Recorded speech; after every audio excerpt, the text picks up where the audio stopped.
Guys, welcome to the pilot #1 episode, Friends of Fury Wrestling Podcast. I'm Jeffrey Hollis. I'm here with my guys, Michael Moore, Case Cavness, Forrest Waldrop. We are some lifelong wrestling fans, lifelong friends in general. We all four graduated from a little school in East Texas called Centerville School. Quick goal of our podcast. So we decided, let's start an SWE/wrestling podcast. We want to give a voice and a platform for SWE fans to debate, talk about, give our opinions on anything SWE related, breaking news, anything, because we sit around and do this anyway. Anytime we're together, it's mostly all SWE stuff. We talk about it and we figured, hey, let's make a podcast. Let's give the wrestlers an opportunity to come on. Let's give the ring crew, the management, anybody who feels they want to come on and say something. This is an opportunity and a platform for them to do so. And we want to get this thing rocking and rolling. All four of us have exactly zero podcast experience. So stick with us. We're going to learn. We're going to grow. We're going to take this thing to another level each and every episode, just like SWE Fury. They do it every time, bigger and better. And that's what we want to do with this, okay? Stick with us, like, subscribe, give us feedback. We want to know what we're doing right. We want to know what we can improve on. Like I said, I'm Jeffrey Hollis. I am 27 years old. The school that we graduated from, I went to college, got my kinesiology degree, and I'm now the head basketball coach here. We all play basketball. We love it. We're sports fanatics, wrestling fanatics, like I said. I have a wife. I have a daughter that's 2 years old who is a wrestling fan, believe it or not. She loves her some Boogeyman. She loves her some Mil Muertes. She loves it all, man. And it's really cool. Maybe one day she'll be on here and we'll talk about it more. We're going to get into our wrestling journeys a little bit later, but first I'm going to hand it to Big Mike. We call him Big Mike. His name's Michael Moore. What you got, Mike? Appreciate it, Jeff. Friends of Fury, we are here. It feels good. We've been talking about SWE for months now. We've been watching the videos. We've been listening to the wrestlers, the fans, the Facebook group. People want a fresh perspective on SWE. The promotion is growing every time we go. We see it. We feel it. You can feel the energy. It's dynamite. I'm excited to be here. So a little about me. I graduated Little Centerville, class of 2015. I got my undergraduate degree from the University of Texas at San Antonio. And now I'm currently at the University of Houston Law Center after previously working for the Leadership Institute in Arlington, Virginia. And currently I'm a summer law clerk for the Texas Public Policy Foundation. So I'm essentially an attorney in training, but when I'm not studying, I'm watching wrestling with my guys right here, Friends of Fury. Again, so excited to be here. We're going to dive into all the news, all the action. It's going to be a lot of fun. This is a great time to follow along and get started. So with that, I'm turning it over to my man, Mr. Case Cavness. Thank you, Mike. My name is Case Cavness. I am 19 years old. In 2 weeks, I'll be turning 20. Just in case we're famous enough, you can send me gifts. I accept. I'm a lifelong wrestling fan. My grandparents got me into wrestling. And, you know, everybody goes through the stages, the ups and downs of wrestling fandom. And I'm not going to lie to you, I was kind of on my decline. And then we found a Facebook ad of SWE Fury. Believe it or not, they were going to go without me. But it's okay. We all went to Carthage. We all had a fantastic time. I'm, like I said, I'm 19. I am going to college to become a basketball coach like my man Jeffrey. And overall, I just love talking about wrestling with my friends. And that's what this podcast is. It's us friends talking about stuff we love. And that's what we want for you. We want you to listen and act like you're one of our friends. We're just talking about things we love, talking about professional wrestling. And with that, I'm going to hand it to my man, Forrest. My name is Forrest Waldrop. I'm 23 years old. I love professional wrestling and just ready to get this thing rocking and rolling. Sir. Absolutely. So, guys, first topic we want to discuss on this podcast is earliest childhood wrestling memories. What got us into wrestling? I'll start it off, man. My first memories, I actually had a stepfather that loved wrestling, and my first memories of was I was a huge Wolfpack fan. Huge NWO. I was WCW. It got me into wrestling. Monday Night War. Sting. He was my guy. Sting was my guy. I was part of the Wolfpack. I felt like part of the Wolfpack. I had a closet full of Wolfpack shirts.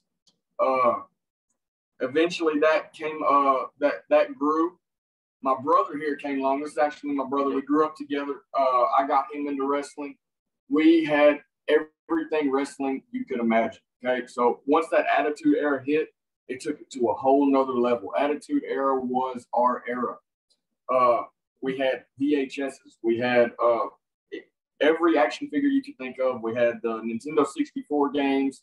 We lived wrestling. We had a trampoline where, of course, we did every wrestling move we could imagine.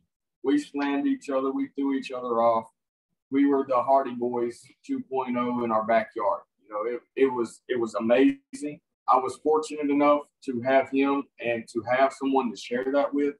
And, you know, after the Attitude Era, of course, Stone Cold was and will always be the greatest of all time to me. It's unparalleled. No one will ever come close to Stone Cold in my mind. You know, him, Vince McMahon, that embodies wrestling to me. When I think wrestling, I think Stone Cold versus Vince McMahon. It was the greatest era of wrestling ever. I was a super fan. I couldn't get enough of it. You know, I had every Stone Cold, anything I could get my hands on, it was mine. My favorite all-time shirt is Stone Cold with rattlesnake hands. I wore it and passed it on to Forrest. He wore it. It was war slap out. So that was my wrestling. So after the Attitude Era, I watched it. I got on, you know, I watched it till probably 08, 09, somewhere in that era. Me, Mike, Forrest, we all watched it together there for a little bit. Michael's brother, Colin, who will probably be on the podcast, we would go to each other's house. We would watch it. After that, you know, I kind of dipped off. I got out of it. The product got to where it didn't satisfy me. I wasn't happy with it. Until SWE rolled along. Man, holy cow. I fell in love instantly with SWE. Just a quick backstory. Like Case said, I think Michael came across a Facebook ad and sent it to a group chat that we were all in and said, guys, look at this. Mark Henry. I seen Mark Henry. I seen his name. I seen his picture, and it said meet and greet. And I said, I'm in. I want to go meet a guy that I grew up idolizing. Me and Forrest grew up. I was in 4th and 5th grade watching Mark Henry, Boogeyman, and Teddy Long on SmackDown every Friday. And so I get the opportunity to go meet him. I'm in. Let's do it. I didn't even know there was a wrestling show after. All I was worried about was getting to the meet and greet and meet Mark Henry. That was my goal. And so getting there, we buy the tickets. We get there.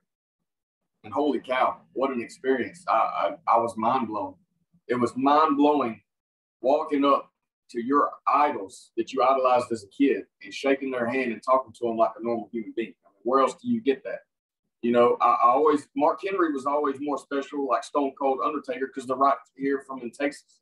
I knew that. I could relate to that. Mark Henry being from Silsbee, Undertaker from Houston, you know, Stone Cold being from Edmond. Those guys always were more special to me because they were from right here in Texas. So being able to meet Mark was a big deal to me. And you had a shirt. Absolutely. Had a shirt. Absolutely. I had to wear a Mark Henry shirt, getting him to sign it, take a picture with it. Unbelievable. And instantly from that moment on, I was an SWE fan, as was all of us here. So getting that experience and walking in and seeing him, it's unparalleled, man. Where else do you get that? And Teddy Long, Boogeyman, and you know, as we'll get into later, you know, encountering more and more at each show, it gets more and more special. And the show wasn't even what I went for, and it was amazing. There was no bad match in Carthage. We get to Carthage, there's no bad match. We're going to review Carthage in episode number 2, by the way, just a heads up. Anyways, I'm rambling, but that's my wrestling story. We'll delve more into it, but man, SWE is the place to be. If you hadn't been to a show and you're listening to this, get there. obviously you can tell I'm a Stone Cold fan. Look who I'm repping, Moonshine Mantell. He's a prototypical Stone Cold build. That's my guy. Ryan Moonshine, love you, guy, man. I'm going to pass this off to Mike. Mike, what's your story? Before I jump in, Jeff, tell them what the back of the shirt says. Back of the shirt. Let's see it. I don't know if you can show me your jugs. Best one-hitter quitter line there is in wrestling. Here we go. I love it. 100 proof. We are some Moonshine Mantell fans, if you cannot tell. But wow, that was an awesome story, Jeff. And we all have one close to it. You know, it's funny. You ask favorite childhood memory. I think my first memory is a memory that I don't remember, but it's a memory. So essentially growing up, and I'm thinking back to toddler, I was wearing diapers, I'm walking around. My older brother, my sister-in-law, my mom, they were in it. I mean, they were in it, Attitude Era. They, especially when SmackDown actually first started coming on television, they really watched. And this was, you know, I was at an age at the time, probably late 90s, early 2000s, where I didn't really remember everything. But from stories I hear, I was there every Sunday for the pay-per-views, going back late 90s, early 2000s. And, you know, the story goes that I gravitated towards The Rock. The Rock's my man. And so a great story with that is we got to eat one evening at Applebee's, and everyone puts in their order. And out of nowhere, I guess just the Rock spirit inside of me, I stand up at the booth and I yell with everyone watching, my mom watching in fear, my brother and sister just embarrassed. I yell, "Can you smell what the Rock is cooking?" The wait staff comes out to see it. The busboys in the back can't believe it. They come out and see it. I mean, everyone at our table was just embarrassed. Everyone else loved it. And this was at a time, loved it. This is at a time too, where everybody's watching wrestling. You go to the mall, you talk to your friends. It was a way of life. Monday nights, what are you watching? You watching Nitro? You watching Raw? That was the question. So I'm Rock all the way. But as I got older, I started to especially when I think about the times where I can remember, I start to think back to some of the wrestlers I can remember. And the guy I would say now that sticks with me is HBK, Shawn Michaels, the Heartbreak Kid. This man walks out. He's got the swagger. All right. He knows who he is. He owns it. All eyes are on him, and he is his own person. And I love it. I love it. So any wrestler, this is a little tip to any of the SWE wrestlers. You come out with that swag, with that grit, and you own it. I'm in your corner all the way. So going back to it, I started at a very young age, started watching Attitude Era, Ruthless Aggression Era. I think all the way up to, I would say 2010, a little beyond. And then I think it's similar to a lot of the other stories you hear. People around that time, they just disconnect from the product. They feel that it's not in line with what they expected. It feels dull. It feels boring, repetitive. And that's where we were at. And a couple of the guys already alluded to it, but I was on Facebook. I seen the Facebook ad, SWE Fury. Never heard of the promotion, never heard of the show. I threw it in our group chat, honestly, just for the fun of it. I thought they would send a few texts back saying, "Oh, hey, Mark Henry, I know him." But an hour goes by and we've already got tickets to the show. I mean, I couldn't believe it. And we'll talk more about that first show in Carthage because that's a story in and of itself. Jeffrey talks about that experience of meeting Mark Henry. That was our first time seeing Mark, but Mark's first time seeing us. We weren't welcome. That's a whole other story. But we see SWE, the rest is history, up and down journey. So Forrest, passing along to you. What was your wrestling journey? How did it come to be? How'd you get here today? Well, like Jeffrey said, I'm a little bit younger than him, so I didn't see the actual Attitude Era. But, we watched VCRs. I'm a big X-Pac fan. That's my guy, which I think is one of the most underrated wrestlers of all time.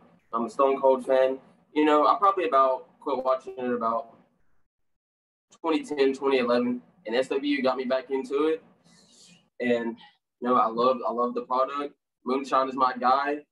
And we keep it short and sweet. I'm gonna pass it off to Case. And very simple. Not to interrupt you, Case, but I got to give props to this guy. Being the younger brother, he took all the bumps. Okay, I didn't take any bumps. I was the one giving out the butt whoopings. I was opening up a can on this guy. Any belt that we got, it was mine. Okay, we did Royal Rumbles. I didn't lose. Okay, so and he's bigger than I am. Okay, so props to this guy for always taking the bumps and letting me get the wins. What a worker! Yes, sir. What a worker! Yes, sir. Go ahead, Case. So my earliest childhood memories of wrestling, I don't know why I remember this exact show, but like I had said, my grandparents got me into it, more specifically my grandma. And we were watching SmackDown one night. I came over there, and Chris Masters was real big at the time. And he had come out, and it was near St. Patrick's Day or something of that nature, and he called out Hornswoggle. And everyone's like, oh, no, you're going to hurt Hornswoggle. Oh, God. Was that a Master Lock challenge? It was not. It was past that. Chris Masters wasn't quite as big, but he was still a name. And so he had called out Hornswoggle, but he didn't say Hornswoggle. He said, I'm calling out a leprechaun. I'm calling out the leprechaun. And Hornswoggle doesn't come out. He's getting mad. He's getting all flustered. He said, that's it. I'm calling you out, leprechaun. And then Mark Henry's music hits. He's in a big green leprechaun suit. And Chris Masters' face, I'll never forget it. He's, oh, my God. And then, Mark Henry had to lay out the butt whooping. But it's just something about that night I remembered. Just Mark Henry in a big green leprechaun suit whooping Chris Masters. As Jeffrey had said, or actually everyone has said, they kind of got out of the product around the same time, 2007 through 10. And like I'm the youngest person here, and that's around the time I got into the product. They were leaving, I was coming in, and around that time, CM Punk was entering WWE, and he was my guy forever. The entire time, I was a huge CM Punk guy, and him, Jeff Hardy, Triple H, and Shawn Michaels they were kind of ending their career, but I would always get in trouble because that's around the time DX was back. I would always get in trouble. I was like, suck it. And my mom was like, no, don't say that. And it just, wrestling always meant to be fun. And for a long time, it wasn't. Wrestling just wasn't fun. And SWE, I can thank them for giving me something I can have fun with my friends again and enjoy professional wrestling. And it's just, like I said, wrestling's supposed to be fun. And when you can have something you can share with your friend, it's just something really special. And I just want to thank everyone at SWE for giving me something that myself and my friends can love. I'm going to hand it to Jeff. Absolutely, man. Those are all great stories. And it doesn't even begin to scratch the surface of our relationship with each other. Like I said, we grew up with each other. We all graduated from the same school, and it's a small 1A school.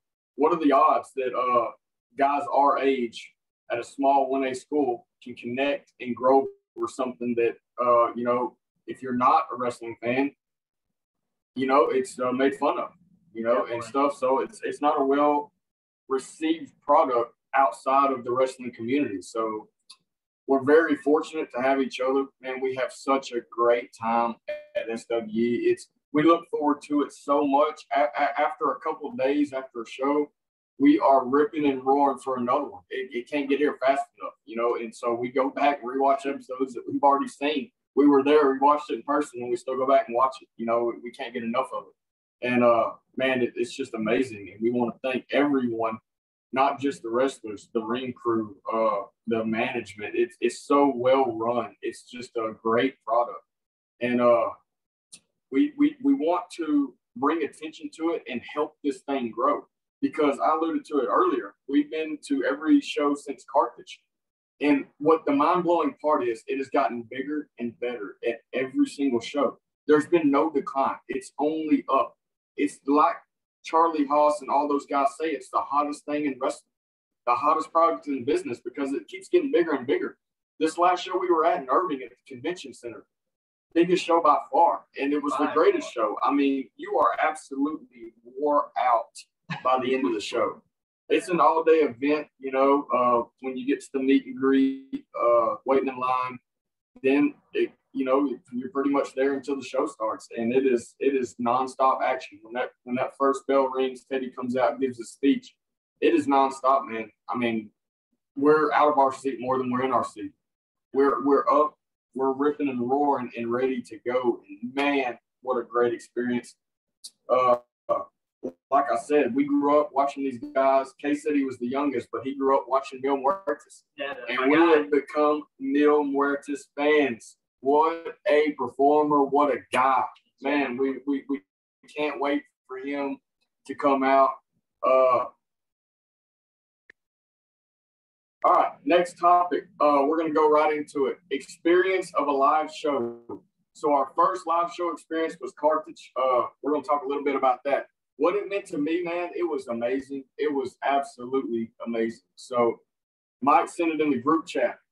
We got tickets. And I said, man, Carthage, that's right up the road from us. So I used to coach in Henderson. I knew exactly where Carthage was. So we loaded up in the truck. We all rode together. We get to Carthage. We got there early. We were one of the first ones there that wasn't a camp tryout. We might have been the first fans there that wasn't a tryout. So we roll up in there. I don't think we were supposed to be in there, no, but not at all. The doors were unlocked. So we roll in there, and we roll in and catch the end of Mark Henry giving his speech to the campers. Man, I had goosebumps. I'm standing here listening to this guy live and in person that I grew up watching, and man, it gave me goosebumps, man, it really did. And so he wraps up there, and I said, man, this can't be where the meet and greet is. So I walk around and stumble upon the meet and greet where they have it in the little convention center. What I can't remember exact conference rooms. The conference rooms in Carthage. So I stick my head in there, and of course Loretta is the first one to greet me. Loretta, what's going on? She is the first one to greet me. She says this is where the meet and greet is going to be. So we stand there, we wait, and walking into the meet and greet. So I had ordered Mark Henry shirts for me and my wife. My wife went to the first show with us, and we walk up to Mark, and man, it was surreal, man. He noticed the shirts right off. He signs it. We get a picture. It was unreal. And then Boogeyman comes in, and man, well, what do you say to that? Me and Forrest literally watch this guy come into WWE, and I think 05, somewhere around there. We watch him come in. We love him right off the bat. Little Boogeyman. His whole WWE thing, it was so great. And the scene, we walk up, I shake this guy's hand, and my wife and me take a picture with him. It's where else can you get that? Where else can you get that? And then to go into the live show, and it starts off, boom, Niles Plop, Demos to open the show up. I mean, what more can you ask for? I could not tell you how tired I was on the ride home from cheering and screaming, and the experience was unbelievable. And I've been hooked ever since, man. I've been hooked. So, Mike, what are your thoughts on the first show? First show was incredible. I want to take it back to your story. I want to take us back to when we walked in the building. We took, it's about a 3-hour drive from, I guess probably a couple hours drive from East Texas into Carthage. We get there, we walk in the building, we walk into, I think it was a wrestling camp. So some of the wrestlers were trying out, and so Mark Henry was there and a lot of upper management at SWE, and we're not sure where we're at, and we're just trying to make sense of it. And Mark Henry glances over, my brother Colin, he's got his phone out. He's taking a picture, video. I don't know. Mark's not happy. He says, put the phone down, put it down. So this is our first experience. We're lost. We don't even know where to go. And we're already getting yelled at by one of the biggest names there at the show. The world's strongest man. He wasn't even talking to me, and it scared me. I was afraid we were getting kicked out of there. We weren't going to get to do any of it. So it was great. We thought we weren't even going to make it to the show. We had guys walk into the gym behind us trying to figure out where to go. So that was a pretty crazy start. But we got to the meet and greet. Loretta was incredible. She did delay us. I think that's kind of her thing. She's really good at that, but we love her. We still love her. And so we finally got in the building. We got in the room, and it was sort of a smaller room, and you looked around, everyone, all the wrestlers were sitting at their tables, but it was a smaller room to the point where it was shoulder to shoulder. And you really had to figure out where you were going to go because you had to weave through everyone. At future shows, I think it was more spread out. It was kind of easier to navigate. Me personally, I got a chance to talk to Melina, Lacey Von Erich, GM Teddy Long, just talk to them about what they're doing in the show. Now, because with this being our first show, I was trying to get a feel of what we could expect. Who better to talk to than the general manager himself? Hooked me up with a mask, holla, holla, holla, and some gear. So the meet and greet was a huge success. We come back for the regular show, and this turned into, guys, correct me if I'm wrong, a 4 or 5 hour taping. I mean, yes. Jeff's wife was there. My younger brother, and I mean, she wasn't expecting it. I mean, about hour 3, she said, "Are we almost done?" Got me off guard too. I'm telling absolutely. You, she couldn't make it, man. I'm telling you. Anastasia, you're on the podcast right now, but she'll tell you, man, she couldn't make it. It was a long taping, and I had absolute blast, but she was ready to go. But I mean, I tell you what, the lineup was special. I mean, you just had these names, these childhood names you grew up with. I remember Boogeyman in ECW with Elijah Burke and CM Punk and all these guys, and just so many just big time names, and Melina with Johnny Nitro, and just I mean, these are just household names you just grew up with. Ruthless Aggression. The show is incredible, but I want to ask you guys too. You know, we were sitting just a few rows back. I mean, what was it? I'll pass it to you, Forrest. What was it like just to see the wrestlers come through, how close they were to us, and the action, just how close it was? And it was special because I've actually never been to a live wrestling event ever in my life, and I always want to go. And like I said, I love seeing Mark Henry and Boogeyman, Melina. It was just so much fun, man. I'm ready to go back to it. So I'll pass it on to you, Case. Well, like I had said before, I had kind of got bored with wrestling for a little bit. WWE was kind of on a little downward spiral, and then when they had told me that we were going to go to a wrestling event, I'm like, okay, that'll be cool. They sent me the poster, and it had Mark Henry on there. I'm like, okay, that's pretty awesome. And then they showed us our seats and everything, and I believe you're 2 rows back. And we get there, we sit down, and you just feel like a kid again. It's instantly, you sit down, you see lights and everything, then boom, music hits you like, oh my God, I'm at a wrestling show. And it's just the experience of a live wrestling show. If you don't experience one as a pro wrestling fan, I urge you to do it. There's nothing you'll never have more fun, and you'll never enjoy pro wrestling more than when you see it right in front of you. Jeffrey had alluded to kind of the card before. We're going to get to that in episode 2. But we had seen Niles Blanquet. He started the show. I forget exactly. Was he facing Tino Valentino? He was facing somebody. But I remember I heard his music. I'm like, okay, this guy's awesome. He has the wine. He stomps the grapes. And I just felt like 10 years old again. And it's just uncomparable. But yeah, that's kind of my experience with the SWE live event, and I could not. So I want to piggyback off that. I think the best part of these shows for me is not only just the face-to-face interaction you get with the wrestlers, just the casual conversations. We go to the meet and greets. You know, I'm chopping it up with some of these guys before they go into war that night. I mean, they really put their body on the line, and they show out. But, you know, you get to see kind of who they are before. And the other thing too is all the super fans that are there. I mean, every show we go to, we see the same faces. We see Walter's suit. We see Corey's belt. We see all of these things. I mean, we look around and we know each other. We see the same people. We say hello. It's a family. I really like to think of it as a family now. It's just a welcoming environment, and I think that's what puts them over the top.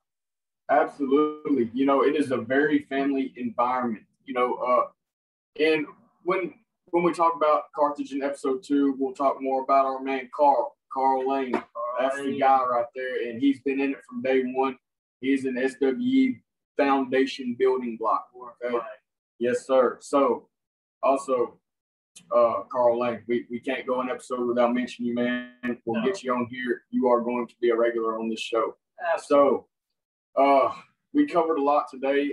This is kind of an introductory episode to where we're just introducing you to us, introducing ourselves to you. Sorry, let me correct that. But every episode won't be like this. We want to delve right into SWE, get into topics, review the shows. That's what this is all about. We hope you are still with us. If you're still listening, thank you so much. Leave some feedback. Episode 2, we're going to delve right into Carthage and review and talk more in depth about it. Like, subscribe. Guys, anything to add? Just thank you so much for listening. As Jeffrey said at the top of the podcast, that this is growing. We want to grow with our viewers. First episode is obviously not going to be perfect. We're just introducing ourselves to you. And like you said, next episode, we're going to talk about more wrestling. And it'll just be more fun for everybody to listen to. And thank you so much. If you're listening, please comment. We don't need all positive. If there's something wrong, please tell us. We want to make a better product for you. And that's all I really got to say. Thank you, guys. Absolutely. One more thought from Big Mike. Friends of Fury. We're friends. We're family. I want to see more of our friends on the podcast. Anyone in the Facebook group, any fans that can get in contact with us. Come on. We want fresh perspectives. We're going to dive into it. We want some personality. We want some back and forth. It's going to be a good time. Absolutely. Friends of Fury signing off.